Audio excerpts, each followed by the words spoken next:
minha querida, seja muito bem-vinda ao meu canal aqui no YouTube. Meu nome é Ana Clara, eu sou psicanalista, sou mãe do Rafael, que tem 5 anos de idade, e nesse espaço aqui a gente debate assuntos relacionados à maternidade, a casamento e autoestima feminina.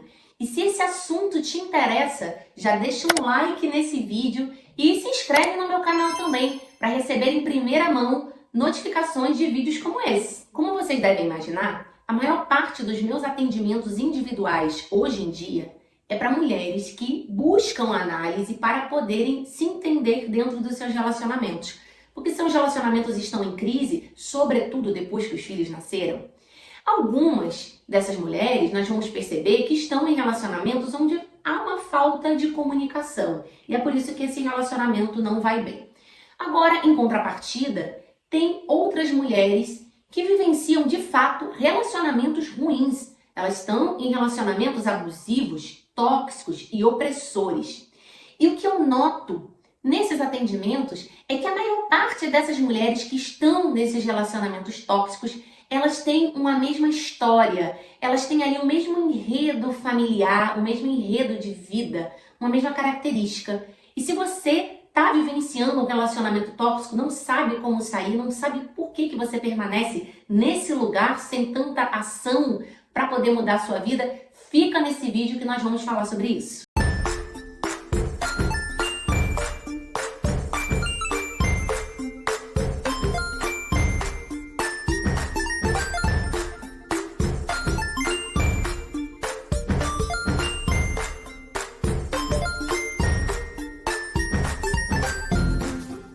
Eu quero saber, antes de tudo, se você vai se identificar com alguns pontos que eu vou trazer agora aqui para você. Primeiro, dificuldade de estabelecer limites. Segundo ponto, um sentimento de responsabilidade excessiva. Você realmente acredita que você é responsável pelo bem-estar e a felicidade das pessoas ao seu redor. Um terceiro ponto, uma dificuldade de reconhecer e validar as suas necessidades e desejos. Você, obviamente, quer coisas, tem necessidade de certas coisas, mas você coloca sempre as suas necessidades e desejos para escanteio, priorizando as necessidades e desejos das outras pessoas. Um quarto ponto, uma tendência à superempatia. Você tem, assim, uma compaixão absurda. Todo ser vivo que sofre na Terra, você tem vontade de acolher, de colocar no colo e fazer algo. Quinto ponto, você tem uma quantidade absurda de pessoas ao seu redor que dependem de você. Sexto ponto, dificuldade de lidar com conflitos. Você está sempre fugindo do conflito. E um sétimo ponto, que é decorrente disso tudo que a gente falou, você obviamente vive muito cansada. Você está exausta fisicamente, mentalmente e emocionalmente. Você se identificou com algum desses pontos? Se se identificou, já coloca aqui nos comentários.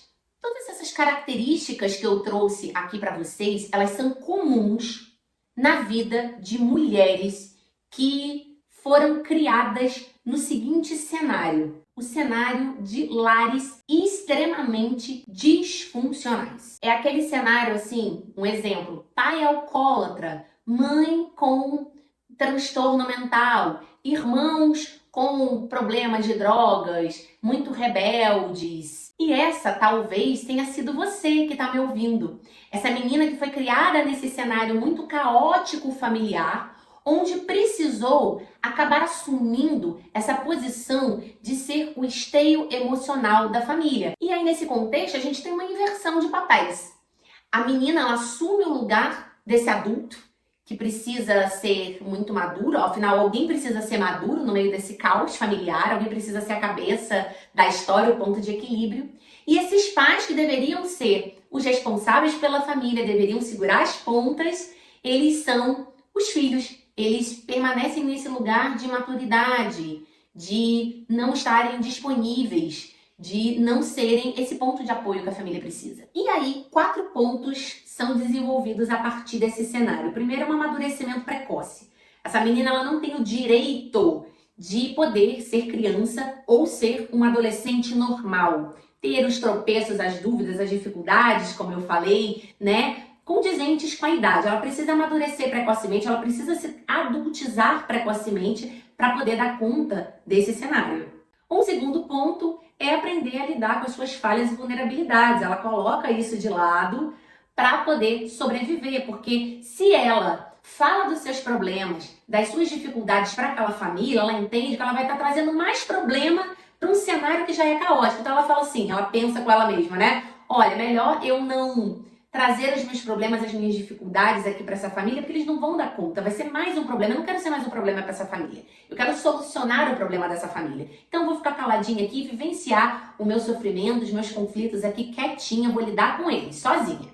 Um terceiro ponto é entender que amar é cuidar integralmente dos outros. Sim, gente, amar é cuidar. Amar envolve cuidado.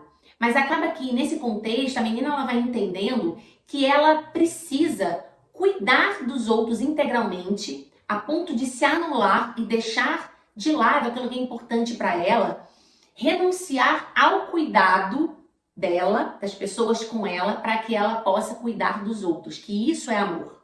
E um quarto ponto que se origina desse terceiro é a menina aprender a condicionar a existência dela ao cuidado do outro. Eu só existo se eu cuido. Se eu não tenho ninguém para cuidar, se eu não estiver nesse movimento de cuidar sempre de alguém, eu não existo.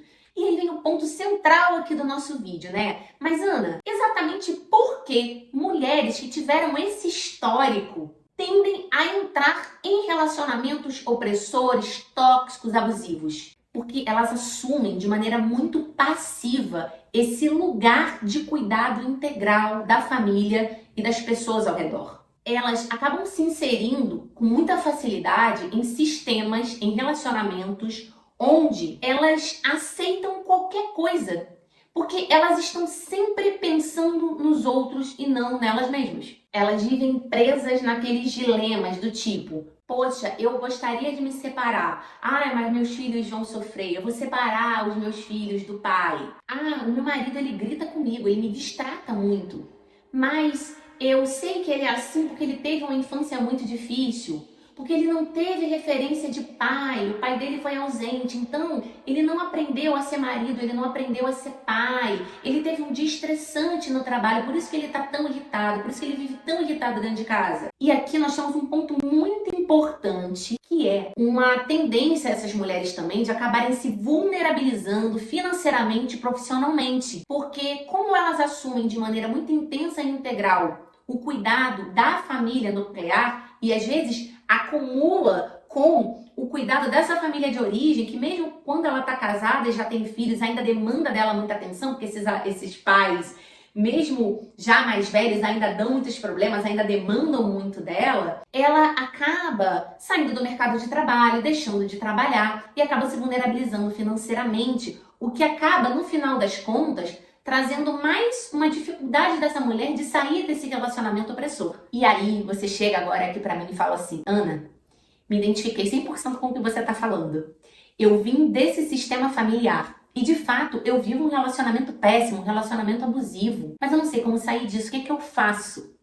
Bem, a primeira coisa é você de fato se apropriar dessa sua história, entender, revisitar essa sua história, entender quem foi você nesse processo, quem foram os seus pais nesse processo, a maneira que você se constituiu em todo esse contexto e também entender de maneira muito consciente quem é você nesse relacionamento que você vive hoje dentro do seu casamento, quem é o outro e quem é você. Um segundo ponto é você conseguir construir ou reconstruir vínculos saudáveis. Você foi moldada num contexto de vínculos, né, de vinculações muito ruins, muito doentes.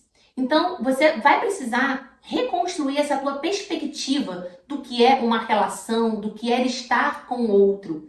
Aprender a separar aquilo que é seu e aquilo que é do outro. O que é responsabilidade sua, o que é responsabilidade do outro.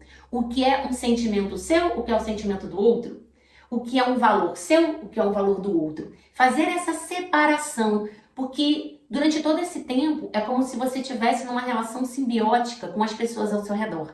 Você foi condicionada a isso, a estar sempre se anulando e se conectando com as pessoas de maneira muito passiva e fazendo aquilo que as outras pessoas queriam e precisavam. Você vai ter que mudar essa perspectiva de relacionamento, essa perspectiva, aí essa tua visão de relacionamento para que você consiga reconstruir as tuas relações de maneira mais saudável. E muitas vezes isso é difícil mesmo. E a gente só vai conseguir, de fato, fazer esse movimento através de um processo terapêutico longo e bem feito. Sim, eu sei que muitas vezes ter acesso a um processo de análise, de terapia, é muito caro. Às vezes você também não tem tempo. E é por isso que eu criei uma comunidade chamada Travessia Materna. Lá nessa comunidade, você vai encontrar conteúdos exclusivos e semanais, com aulas aprofundadas sobre desafios no casamento. Cada semana tem uma aula temática diferente, como, por exemplo, se separar ou não se separar por conta dos filhos. Minha libido acabou, o que eu faço? Será que meu marido é narcisista? Será que eu ainda amo meu marido? Entre muitos outros temas que giram em torno aí dessa questão de relacionamento, crise no casamento. E você também vai ter a oportunidade de encontrar outras mulheres que estão vivenciando os mesmos desafios que você. Vai poder trocar com elas para poder se fortalecer. E para você assinar a comunidade é muito simples, basta clicar no link que está aqui na descrição desse vídeo. Bem, eu espero que esse vídeo tenha te ajudado. Se você gostou, não deixe de colocar aqui teu like, se inscrever no meu canal. E na próxima semana estamos aqui de volta com mais temas importantes relacionados ao universo materno e do casamento depois dos filhos. Um grande beijo e até lá!